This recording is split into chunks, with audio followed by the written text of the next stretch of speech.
नमस्ते एभ्रिबडी, नमस्ते। म फेरि पनि आएँ एउटा नयाँ कपालसँग है। उहाँको कपाल चाहिँ कर्ली छ, यस्तो छ। उहाँको चाहिँ यो गोल्डन कलर छ। अब चाहिँ हामी यसलाई चाहिँ नि गोल्डन कलरलाई चाहिँ हामी यो हाइलाइट गर्न जाँदैछौँ। कस्तो देख्छ हेर्नु है त।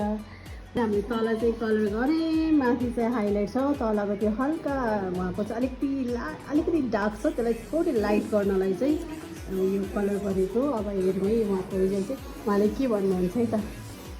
What do you say? Tell me again. We go to the salon to look beautiful. This is back to भयो फेरि यो फाइनली यो हामीले चाहिँ कलर गऱ्यौँ यसरी।